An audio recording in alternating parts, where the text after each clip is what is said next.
Cette manip marche maintenant? Ça marche très bien. Et je sens que tu veux m'expliquer. Alors en fait, on a recréé ici un système radar.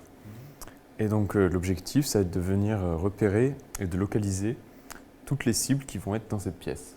Il va falloir que tu m'expliques mieux parce que pour moi, un radar, c'est ces engins qui m'attendent sur le bord de la route et je pense pas que ce soit la même chose. C'est un peu le même principe finalement. Ah ouais. Ouais. Donc je peux t'expliquer avec le schéma qu'il y a ici. Alors, on a deux antennes, une antenne d'émission et une antenne de réception. L'antenne d'émission va générer un signal radar qui va venir se réfléchir sur une de nos cibles. Ouais. Le signal va se réfléchir et être capté par l'antenne de réception. D'accord. D'accord. Et donc, en regardant le décalage entre le signal émis et le signal reçu, et connaissant la vitesse de propagation de l'onde, on va pouvoir en déduire la distance. Tu fais la différence de temps entre l'aller du signal et son retour. Voilà. En gros, il a mis un certain temps pour faire l'aller-retour, et ce temps est image de la position. D'accord. Et alors donc, le radar, il est là. C'est ça. Alors, pour faire ce montage, on a besoin finalement de quelques composants électroniques de base. On a un générateur qui va émettre notre signal radar, un diviseur de puissance, un multiplicateur et des amplis, ainsi que donc notre antenne d'émission et de réception, qui vont éclairer nos cibles. Ok.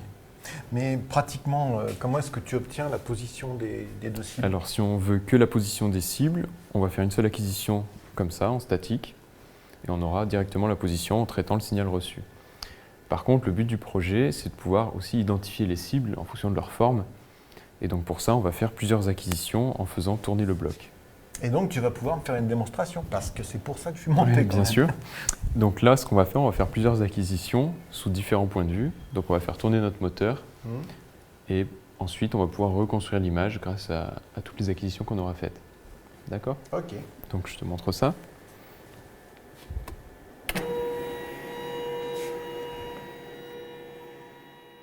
Voilà le résultat de notre traitement. Donc on retrouve nos deux cylindres vus du dessus dans le plan XY qu'on a reconstitué.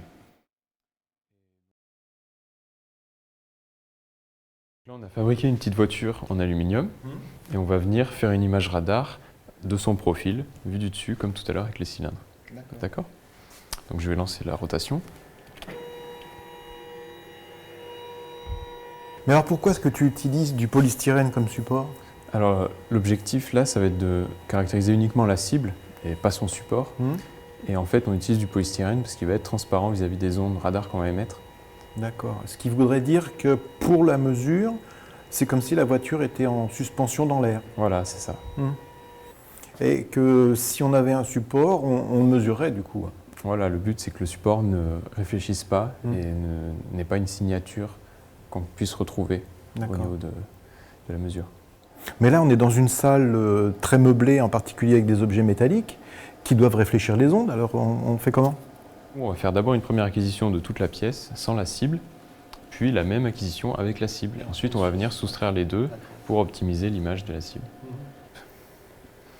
Donc là, on voit l'acquisition qui se fait en temps réel, c'est-à-dire qu'on reconstruit l'image petit à petit grâce à tous les signaux qu'on va recevoir pour chaque point de vue.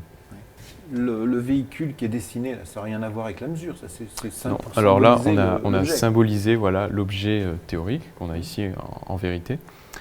Et ici, nos points de mesure.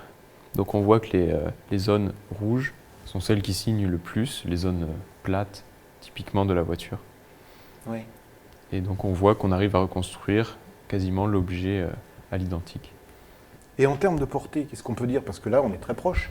Oui, alors la portée, elle dépend essentiellement de la puissance du signal d'émission.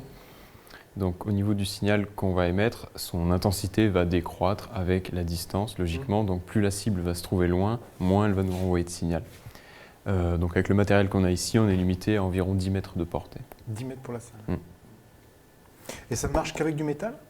Alors non, ça ne marche pas qu'avec du métal, ça marche mieux avec le métal puisque c'est conducteur et qu'il a un bon coefficient de réflexion. En fait, l'onde va se réfléchir facilement sur du métal, contrairement à d'autres matériaux qui vont absorber l'onde et moins la réfléchir. Est-ce qu'il y a une utilisation pratique de ce système? Oui, alors la plupart des applications donc, de ce système sont dans le domaine civil ou militaire, notamment spatial.